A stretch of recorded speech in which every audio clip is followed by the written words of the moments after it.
Hi, welcome back to the channel.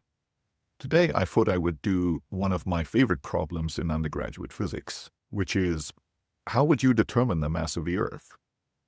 Think a bit about that while I walk you through some of the topics we will cover today. We'll begin by getting a simple order of magnitude to what we think the mass of the Earth should be. Now, this will be a very simple calculation, and you might think this is largely irrelevant to actually getting a good answer, but these estimates are really good in helping you get a feel for how big should the number be that you end up calculating.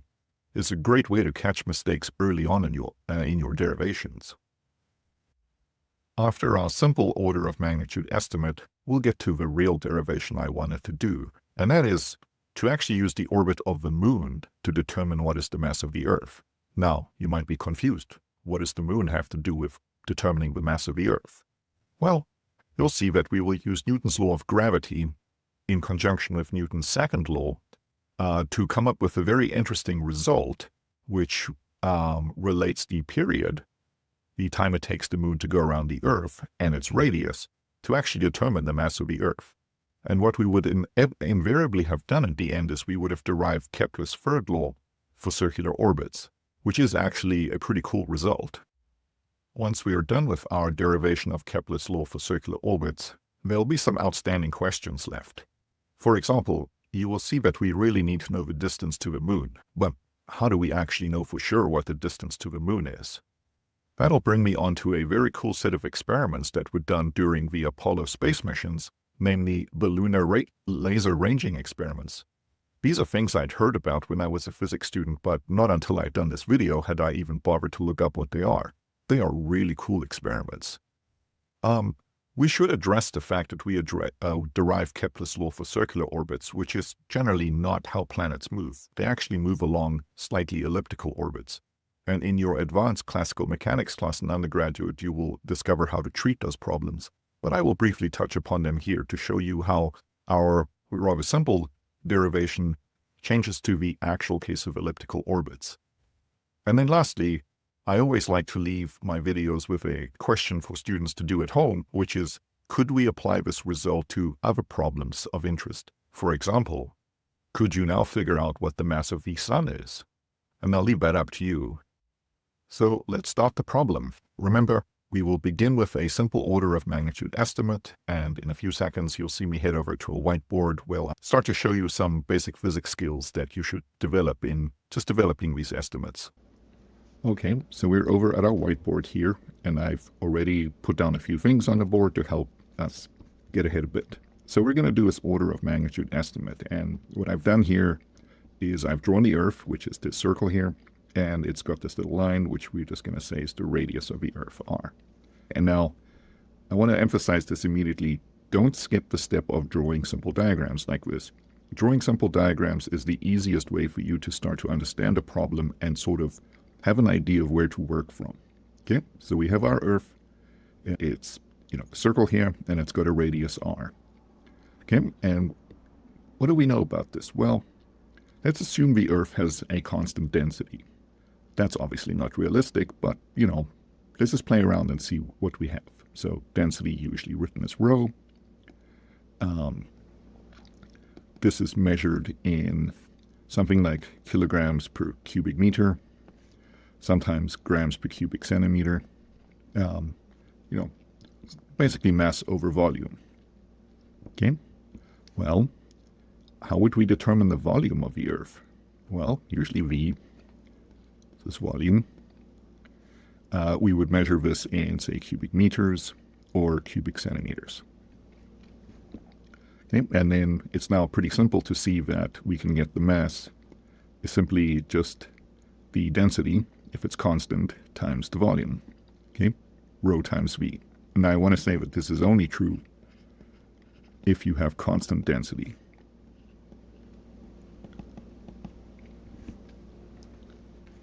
All right, so we have this simple equation here. For constant density, the mass is simply that density times the volume. All right, let's tackle the volume first. What should the volume of the Earth be? Well, let's assume the Earth is simply a sphere. It's not a bad guess. This Earth is kind of round. It does kind of look like a sphere. And, as physicists, everything is just a sphere. So in case you don't know this, the volume of a sphere is 4/3 pi r cubed. Okay, and remember, dimensions in physics need to make sense. Since it's a volume, you need length cubed, radius cubed, right? So if you ever forget this and is it r squared, just remember, volume is length cubed. And you'll see that you'll need the radius of the Earth here.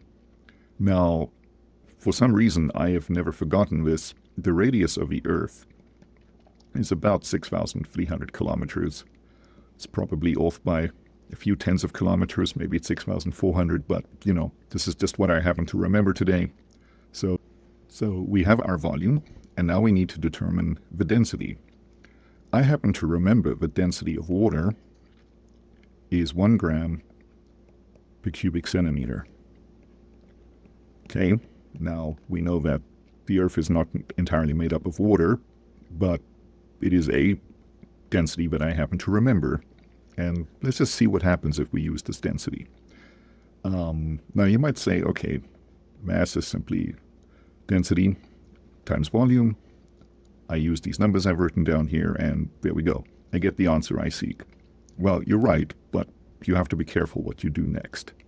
And that is that all physics formulas have to be expressed in the same set of units. These days, we use SI units. And I've already been a little inconsistent here because I have grams per cubic centimeters, and that is centimeter gram seconds units, CGS units. And up here, I have written kilometers, which are SI, but really I had to express this in terms of meters. So before we do anything else, let's actually just convert this to meters. So 6,300 times 10 to the 3 meters. And this density over here is actually 1,000 kilograms per cubic meter. And I will leave this unit conversion up to you, but you should, for example, try to work this out yourself. I should just tell you that 1 centimeter is 0.01 meters. Now, I know at this point you just want to reach for your calculator, stick in all these numbers, and then go off and calculate the mass. Now, I want you to resist that and just watch something I'm about to do here. We're going to do this all without a calculator, and I will probably embarrass myself with remembering how to multiply numbers together. So let's begin with, what is the volume in meters? So volume is 4/3 pi r cubed, and we said the radius is 6,300 times 10 to the 3 meters. Okay, and that we can say is, say with this over here, this is approximately 6 times 10 to the 6 meters. So 6 million meters. I've just dropped the 300 here. All right, so let's manipulate this formula here. Pi is 3.14, and we're going to divide by 3. So these two numbers, well, they're roughly the same size. That leaves approximately 4 r cubed. Okay, and r over here is 6 times 10 to the 6. We're going to cube that. And if we work this out, this goes like 6 cubed times 10, and you multiply these two exponents together, times 10 to the 18. Now you have to remember what 6 cubed is, which is where I will embarrass myself. That's 36 times 6, which feels like, let's see, 40 times 6. So that's, well, that is actually 240. And then multiply this by 4. That's close enough to 250. 250 times 4 is about 1,000. So we have 1,000. That's this 4 times 6 cubed, approximately, times 10 to the 18. And that comes out to about 10 to the 21 cubic meters. Now, let's do the final section here. Let's move this up a bit here. Okay, so mass is rho times v. We know the density is 1,000 kilograms per cubic meter. We just calculated our volume, 10 to the 21 cubic meters. And if we now write this in scientific notation, we get 1 times 10 to the 24 kilograms is our guess for the mass of the Earth. Okay. Now, perhaps you don't know what the mass of the Earth is, but I can tell you that this is actually within a factor 6 of the mass of the Earth. So not bad. We just assumed the mass is a sphere of a certain radius. I happen to remember what the radius of the Earth is, roughly speaking, 6,000 kilometers, 6,300 kilometers, which I rounded down to 6,000. Guessed that, well, the density of the Earth is maybe on the order of 1 gram per cubic centimeter or 1,000 kilograms per cubic meter, roughly speaking. Converted everything into kilograms and meters, and then just did a bit of math, and I get this number over here. Okay, not bad. Okay, that was kind of fun. We took a guess. We got that the mass of the Earth is about 10 to the 24 kilograms, and that is within a factor 10 of the actual answer. Now, you might say, okay, look, I know the Earth is not really made up of water. Can I do better? And yes, you can, if you actually look how the Earth is made up of. It's mostly things like rock. There's molten iron at the core. These elements, they're things like silicon, magnesium. There's a lot of iron. There's a bit of nickel in the core. These densities are anywhere between 3 grams per cubic centimeter to about 7 grams per cubic centimeter.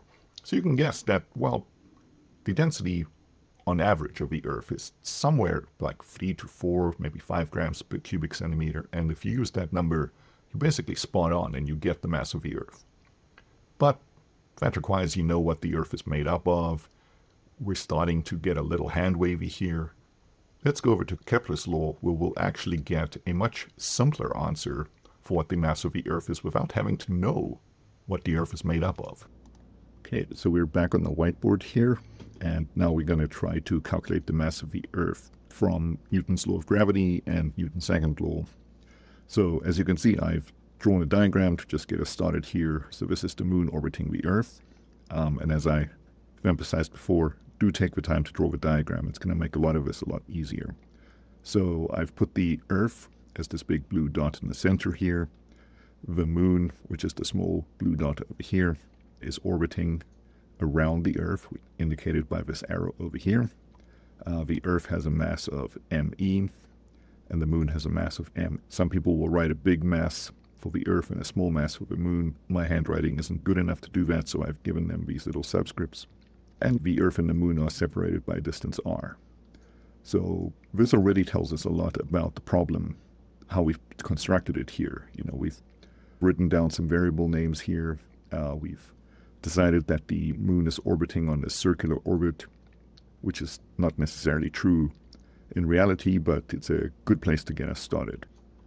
Okay, so let's start writing down some equations. We're going to begin with Newton's second law, which is probably the most famous law in all of mechanics, which is that the sum of all forces acting on a body is equal to mass times acceleration. And these little bars I've put above these, the forces here and the accelerations are to indicate that they're vectors. This is typically how you would write it. In this problem, the vectors aren't going to be that important, but I wanted to start off right here. So what is the force that the moon is experiencing from the Earth? Well, the Earth and the moon are interacting gravitationally, and that interaction is given by Newton's law of gravity, which is my favorite law of Newton. So let's just write that down. The force is equal to minus g, the mass of the Earth, mass of the moon, divided by their distance squared in the radial direction. So the r just means that the force is along the radial direction here. And I just wanted to show that it means it's along this little green line here. Okay, so let's just remove that there to keep this diagram simple. Okay, and the acceleration, although this may not be obvious to you, is given by the velocity squared over the distance r that the moon is moving along the circle, and it has to be for a circle, also in the radial direction. Okay. Both forces act in the radial direction, which means that this is really just a one-dimensional problem. So let's plug both of these, the force into Newton's law here. It's the only force, so we just have to write this one down, and we put the acceleration on the right here. And notice that there are minus signs. These minus signs, since they're on either side of the equation, will cancel out. So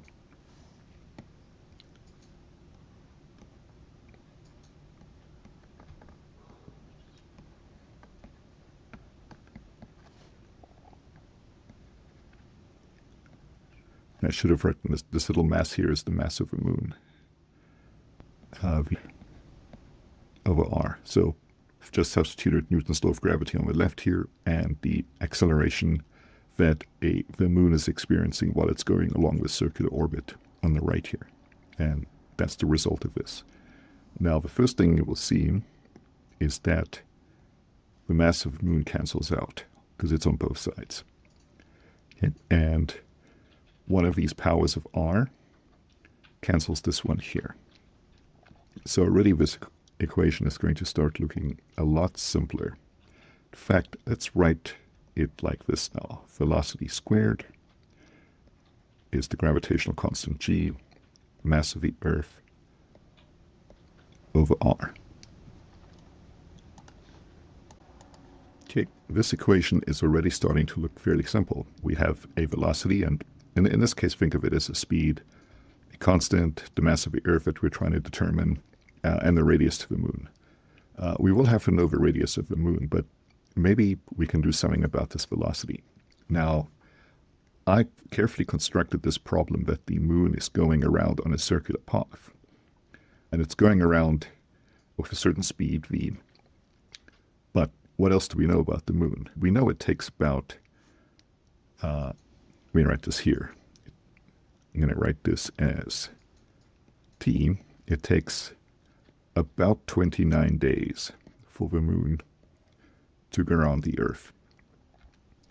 And we know as it's traveling along the circle here, it's actually covering a certain distance.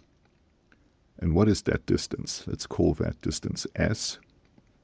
It's just the circumference of a circle, which is 2 pi times the radius of the circle.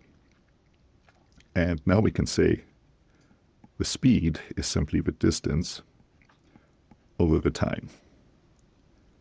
Okay, so let's stick that in over here. And let me just write this out like that. Right, so now we're going to stick this velocity back in here. I'm going to square it. That's going to lead to 4 pi squared r squared over t.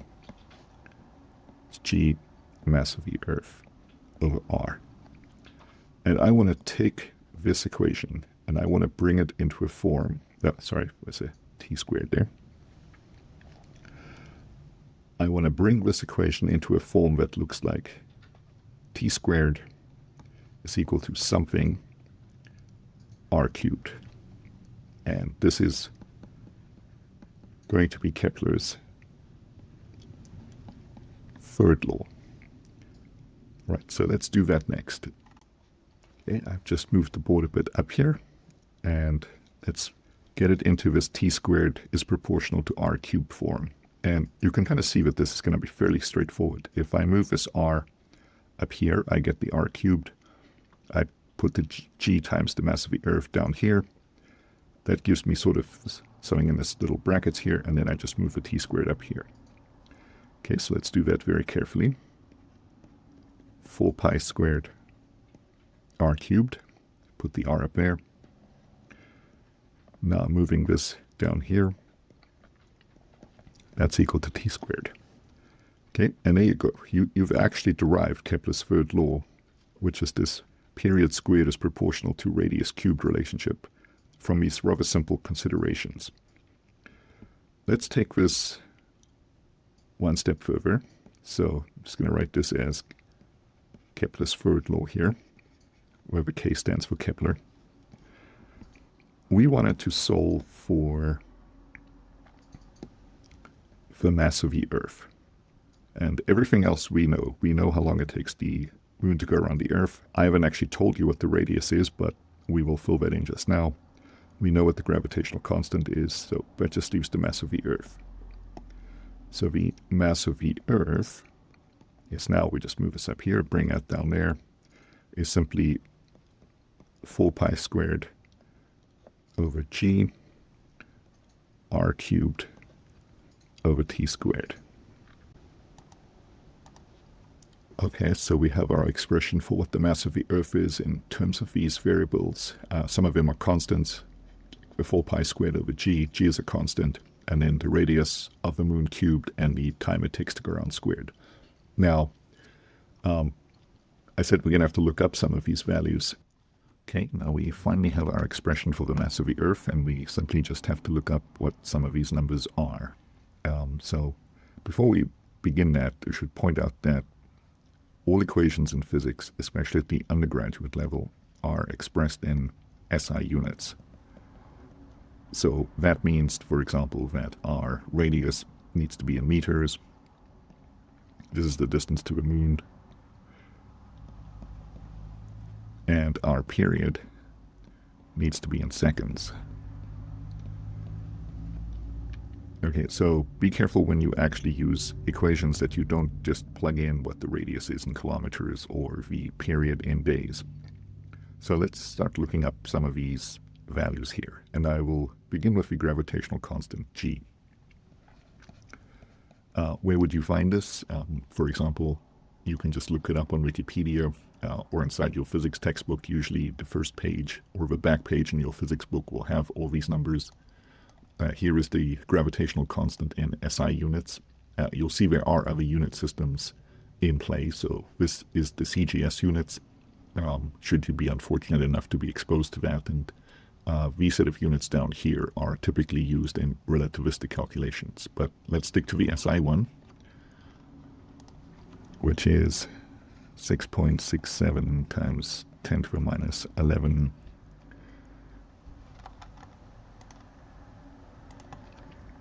meters cubed per kilogram second squared. The radius to the moon you can also find on Wikipedia, and you need to actually use the sidereal period here. Earlier when I said it's about 29 days, I'd used the wrong period. It is actually this period here, this sidereal period. And while we're at it, we can also see that the radius to the moon, the semi-major axis, is 380,400 kilometers. So let's write that down.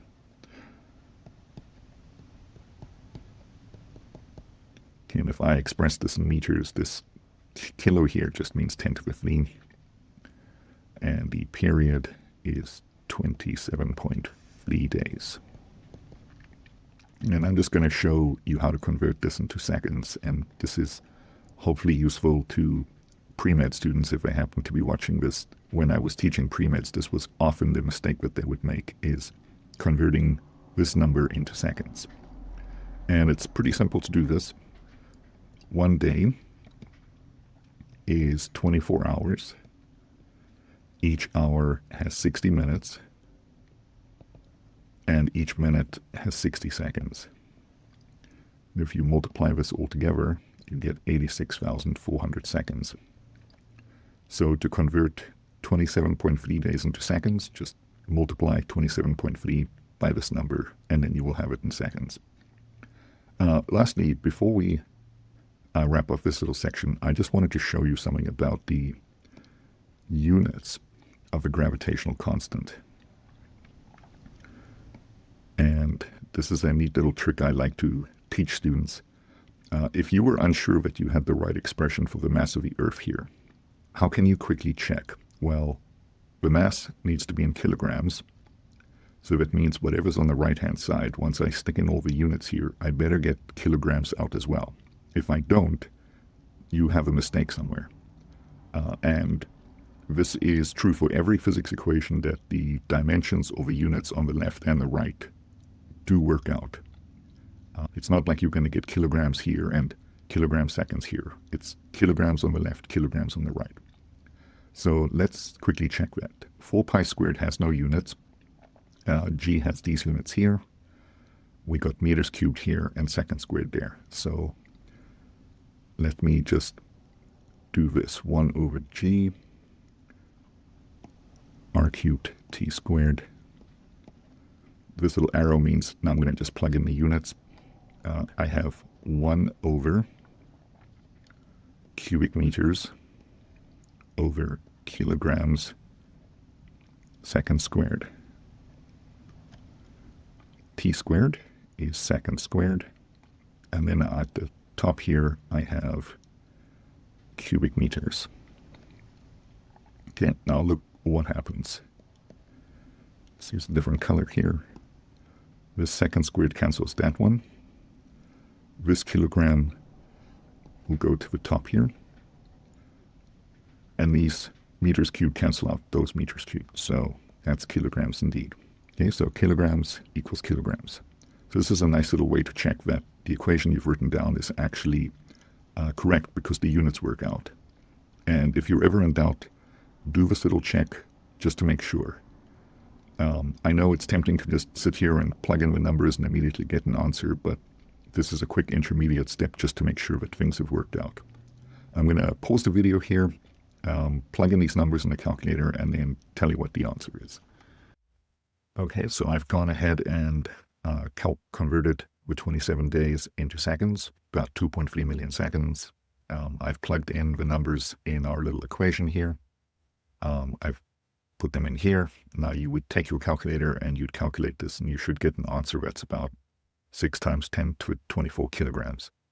And if you struggle to do this on your calculator, break it down into parts. Do this part in the brackets first, write down that number, then calculate this cube here, write that number down, and then calculate the period squared and write that number down, and then multiply all these things together. If you are not used to using your calculator, especially if these big numbers, do try this exercise and make sure you get 10 to the 24 kilograms. 6 times 10 to the 24. Now, what is the actual mass of the Earth? If we go to Wikipedia here, we can look it up, and the mass of the Earth is 5.97 times 10 to the 24. So let me write this down. 5.97 times 10 to the 24 kilograms. Okay, so our little calculation got incredibly close to the actual number. And the small differences are probably because I didn't quite use the right semi-major axis. I dropped to 400 kilometers. Now that would actually make my answer slightly bigger. Maybe it's in the orbital period I used here. I didn't actually use the full number, but important point is that we actually get remarkably close.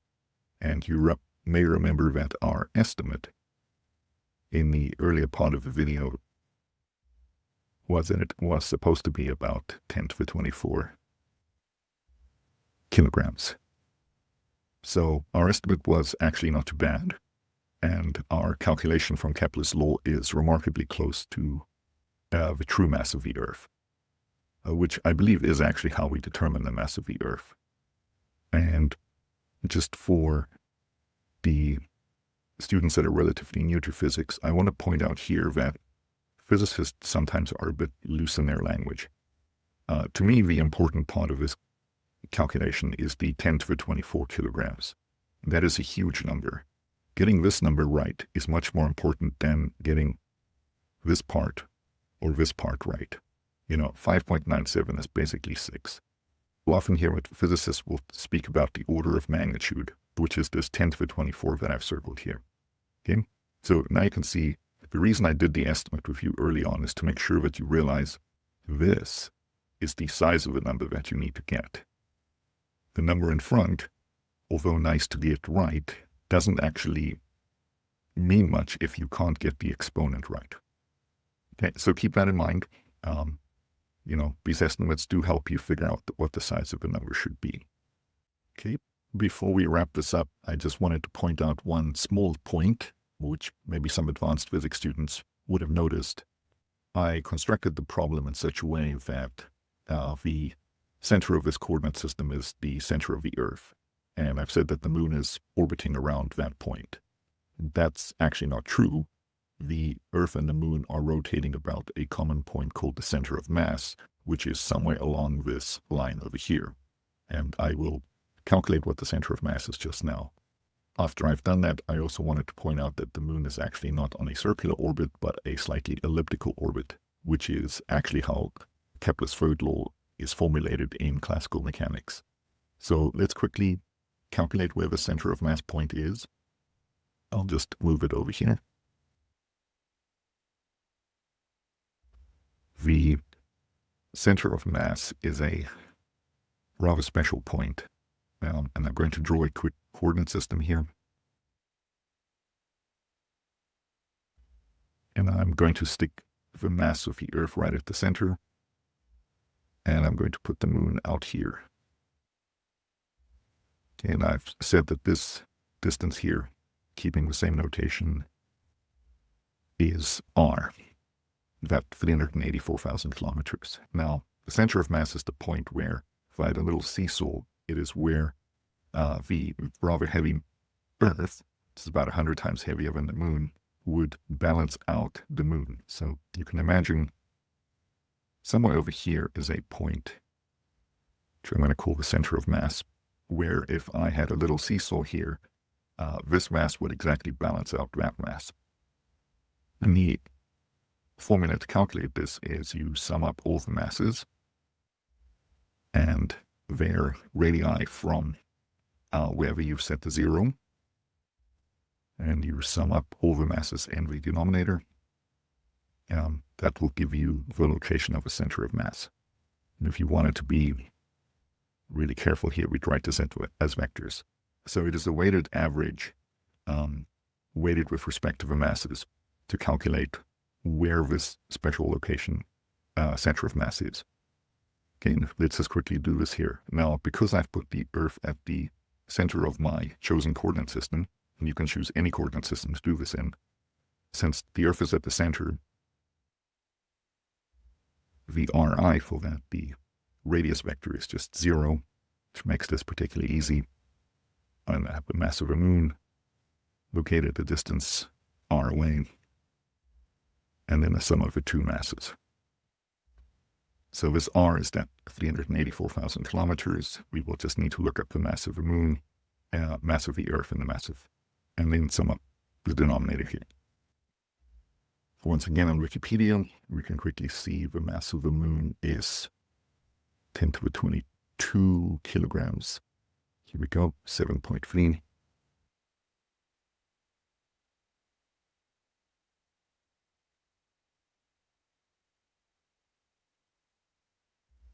And as you just saw, the mass of the Earth is about 6 times 10 to the 24 kilograms.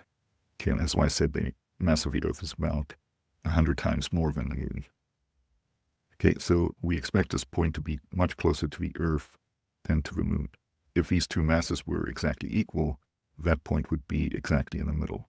And if the mass, say this was the sun and the Earth, the sun is about 1,000,000 times heavier, that center of mass point would move much, much closer to the sun. Okay, I've gone ahead and calculated using the mass of the moon and the Earth and the distance of 384,000 kilometers. If you now calculate what the center of the mass is, you determine it's 4,600 kilometers. Now, this number is kind of interesting because the radius of the Earth is 6,400 kilometers. So the center of mass is actually located somewhere inside the Earth. So if I'm going to draw a very rough-looking Earth here, it's, say, actually somewhere over here. Okay, and this point is arbitrary. This is the radius of the Earth here. That would be 6,400 kilometers. And then this is that center of mass point. So it's actually orbiting around the point inside the Earth. Okay, so that's kind of just a curiosity here. Anyway, I just wanted to bring this up. So what is the point of a center of mass? The center of mass. It is actually the point that the Earth and the moon are rotating about. as you can see, it's a fairly small number relative to the radius to the moon, which is about 384,000 kilometers. Okay, so this number is much smaller than that number there. And the last thing I wanted to cover is elliptical orbits. So most planets, when they orbit, say, a star or a moon's orbiting one of the planets, they don't actually travel on circular orbits. The orbits are very close to circular, but in reality, they're actually slightly elliptical.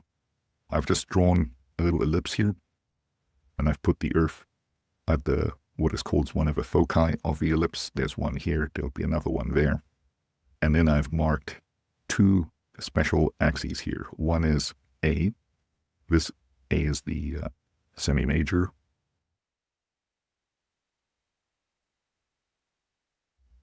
This is the long part of the ellipse from the center. And then B is, as you might guess, the semi-minor one, the smaller axis. And how does Kepler's law change if I now calculate this for elliptical orbits? Well, that r cubed I had for the radius of a circle is simply replaced by the semi-major axis a cubed here.